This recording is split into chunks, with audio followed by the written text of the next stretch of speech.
এই ঝাড়ের মধ্যে light fight fitting করার কাজটা চলছে, কিন্তু তার অপেক্ষায় রয়েছে। তো ঠাকুরটা কিন্তু এই মন্দিরটায় মানে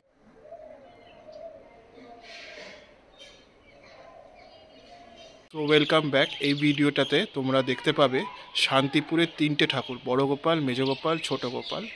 তো দেখে থাকো, আশা করি আমি জানিয়ে দিয়েছি কিভাবে আসতে হবে, তো আশা করি তোমাদের খুব একটা অসুবিধা হবে না। দেখতে থাকো, বুঝতে পেরে যাবে। আর গুগল ম্যাপ লোকেশন ডেসক্রিপশন সেকশনে দেওয়া থাকবে, তোমাদের আসতে কিন্তু খুব একটা অসুবিধা হবে না। আর বলে রাখি, এই ঠাকুরগুলো দেখতে গেলে কিন্তু তোমার দুপুরের দিকে আসতে হবে, দোলযাত্রার সময়।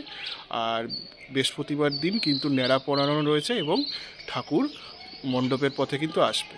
তো চলো বেশি কথা না বাড়িয়ে সোজা ভিডিওর দিকে এগোই এবং তোমাদের দেখিয়ে দিই এক এক করে প্রত্যেকটা মণ্ডপ এবং মন্দির। গোপালের মন্দিরে চলে এলাম, দেখতেই পাচ্ছ এখন প্রস্তুতির কাজ চলছে, প্যান্ডেল বানানোর কাজটাই চলছে, দেখতে পাচ্ছ।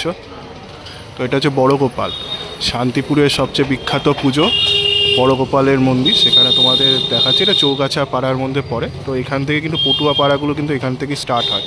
তো চলো একবার দেখিয়ে দিচ্ছি। তো এটা হচ্ছে শান্তিপুরের বড় গোপাল, গত বছরে 2024 সালের, সেটা তোমরা এখানে দেখতে পাচ্ছ।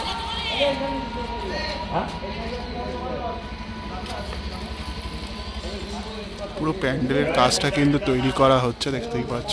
তো সামনে কিন্তু পুজো রয়েছে, তো এখানে সমস্ত ইলেকট্রিশিয়ান দাদারা রয়েছেন, লাইট ঝাড়টা সেট করছে, দেখতে পাচ্ছ। তোমার বড় গোপালের মন্দির, তো বড় গোপালের মন্দিরের দেখতে পাচ্ছ তোমরা। তো এখানে কিন্তু কত বড় একটা ঝাড় লণ্ঠন কিন্তু এখানে রয়েছে, এটা পরবর্তীকালে ইনস্টল করা হবে। তো ঝাড় লণ্ঠনটা কিন্তু বেশ ভালো হয়েছে, দাদারা ইলেকট্রিশিয়ান দাদারা রয়েছে, ঝাড় লণ্ঠনের ঝাড় লাগাচ্ছেন, দেখতে পাচ্ছ। এই ঝাড়ের মধ্যে লাইট ফাইট ফিটিং করার কাজটা চলছে, কিন্তু দেখতেই পাচ্ছ।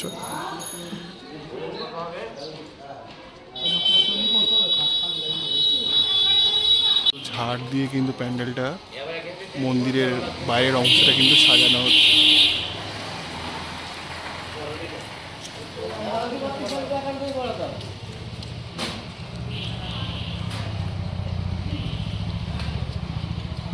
প্যান্ডেলের কাজগুলো করছে, দেখতে পাচ্ছ। তো খুব সুন্দর করে কিন্তু চারিদিকটা সাজানো হচ্ছে বড় গোপালের পুজো উপলক্ষে। তো দোলযাত্রা থেকে কিন্তু পুজো, আর কথা মানে জানলাম, মানে কথা বলে জানা গেল যে ঠাকুর কিন্তু বৃহস্পতিবার দিন রাত্রে আসবে এই মন্দিরে, কাছেই তৈরি হয়। তো বৃহস্পতিবার দিন কিন্তু ঠাকুর মন্দিরে আসবে। তো এটা হচ্ছে নেতাজি স্ট্যাচু, দেখতে পাচ্ছ। এই নেতাজি স্ট্যাচু থেকে, এটা ডাকঘর মোড় বলা হয়, এটা স্টেশন রোড শান্তিপুরে। আর এখান দিয়ে এই রাস্তাটা ধরে কিন্তু সোজা যেতে হবে, এই রাস্তাটা ধরে একদম সোজা যেতে হবে। গেলে কিন্তু মেজ গোপাল, ছোট গোপাল পাশাপাশিই রয়েছে। তো চলো তোমরা দেখিয়ে দিচ্ছি মেজ গোপালের মন্দির। তো প্যান্ডেলের কাজটা মোটামুটি হয়ে গেছে, কিন্তু সেটাই তোমরা দেখতে পাচ্ছ।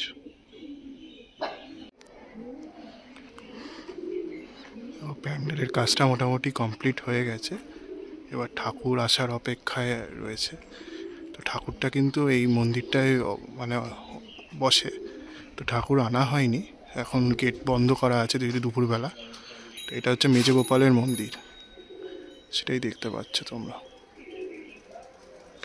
রয়েছে, দেখতে পাচ্ছ মেজ গোপাল। এই যে বেদিটা রয়েছে সিংহাসনের মতো, এখানে কিন্তু মেজ গোপালের মূর্তিটা এসে অধিষ্ঠান করে, সেটা তোমরা দেখতে পাচ্ছ। যে সিংহাসনটা দেখছো, এটাই হচ্ছে কিন্তু মন্দিরটা।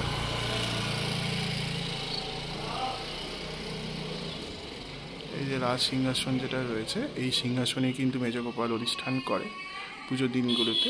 এখানেও বৃহস্পতিবার ঠাকুর আসবে, তো বেশ ভালোই লাগলো তোমাদের। এখানে তোমরা যে ঠাকুরটা দেখছো, এটা হচ্ছে মেজ গোপালের মূর্তি, গত বছর 2024 সালের, সেটা তোমরা দেখছো এটা। তো ঠাকুরটা তৈরি হয়ে আসার পরে কিন্তু এরকম দেখতে লাগবে। মন্দির দেখতেই পাচ্ছ, লেখাও রয়েছে। আর এই রাস্তাতে দিয়ে সোজা চলে গেলে কিন্তু ছোট গোপালের মন্দিরটা থাকে। তো চলো ছোট গোপালটাকে তোমাদের একবার দেখিয়ে দিই। এই রাস্তা ধরেই কিন্তু একদম সোজা যেতে হবে, হেঁটে যাচ্ছি, এখান দিয়ে গেলে কিন্তু ছোট গোপালের মন্দিরটা পড়ে। আমি এমনিতে গুগল ম্যাপ লোকেশন ডেসক্রিপশন সেকশানে দিয়ে দেবো, তোমাদের কিন্তু আসতে খুব একটা অসুবিধা হবে না। আর দোলযাত্রার সময় তো এখানে মানে খুব ভিড় হয়, তো সেটাই, আর এই রাস্তাটা ধরে কিন্তু তোমাদের যেতে হবে। আর দোলযাত্রা শুক্রবার থেকে কিন্তু তোমরা এলে কিন্তু তোমাকে দুপুরবেলার টাইমটা তোমরা আসতে পারো আর টোটো করে, কিন্তু রাত্রিবেলা এলে কিন্তু তোমাদের হেঁটেই আসতে হবে। তো চলো, এইখান দিয়ে গেলে একটু হাঁটলেই কিন্তু ছোট গোপালের মন্দিরটা রয়েছে। যে রাস্তা রয়েছে এই রাস্তাটা দিয়ে একদম কিন্তু ডান দিকে চলে যাবে। আর এটা হচ্ছে কিন্তু এই হলুদ বাড়িটা, এই হলুদ বাড়িটার ল্যান্ডমার্ক রেখে দেবে তোমরা। এই হলুদ বাড়িটা একদম সামনে দিয়ে এই দিক দিয়ে সোজা চলে যাবে, তাহলেই কিন্তু ছোট গোপালের মন্দিরটা পেয়ে যাবে। তো চলো ছোট গোপালের মন্দিরটা একবার তোমাদের দেখিয়ে দিই। তো এটাই হচ্ছে ছোট গোপালের মন্দির, দেখতেই পাচ্ছ লেখাও রয়েছে। তো মন্দিরটাকে কিন্তু বেশ সুন্দর করে রং করা হয়েছে পুজো উপলক্ষে, সেটা কিন্তু তোমরা দেখতে পাচ্ছ। আর ওপরে কিন্তু একটা ঝাল লণ্ঠন রয়েছে। গোপালের মন্দির দেখো, লেখাই রয়েছে ছোট গোপাল। তো এখানেও কিন্তু মন্দির বন্ধ আছে, তো পুজোর দিনগুলোতে কিন্তু খোলা থাকবে এবং ঠাকুর এসে যাবে, তখন তোমাদের দেখিয়ে দেবো। কিন্তু দোলযাত্রার সময় আসবো আমি, তখন তোমাদের দেখিয়ে দেবো। ছোট গোপালের মন্দির দেখতেই পাচ্ছ, লেখাও রয়েছে শ্রী গোপাল মন্দির ছোট গোপাল। তো এখানেই কিন্তু ঠাকুর বসবে এই মন্দিরটায়। তো বেশ ভালো লাগলো, কিন্তু মন্দিরটা বেশ সুন্দরভাবে সাজসজ্জা করে তৈরি করা হয়েছে, বেশ ভালো লাগলো। তোমাদেরকে একবার দেখিয়ে দিলাম। আর ডেসক্রিপশান সেকশানে কিন্তু গুগল ম্যাপ লোকেশান থাকবে, তোমরা এসে যেতে পারো, খুব একটা অসুবিধা কিন্তু হবে না।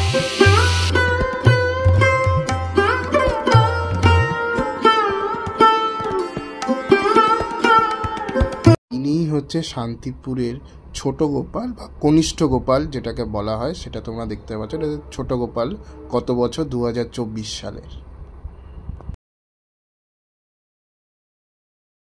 মূর্তি রয়েছে কিন্তু দেখতে পাচ্ছ, ছোট গোপালের ফটো রয়েছে, ওরকম কিন্তু ঠাকুরটা দেখতে হয়। আমি গত বছরের একটা ফটো অ্যাটাচ করে দেবো ভিডিওর সাথে, তাহলে তোমরা বুঝতে পেরে যাবে।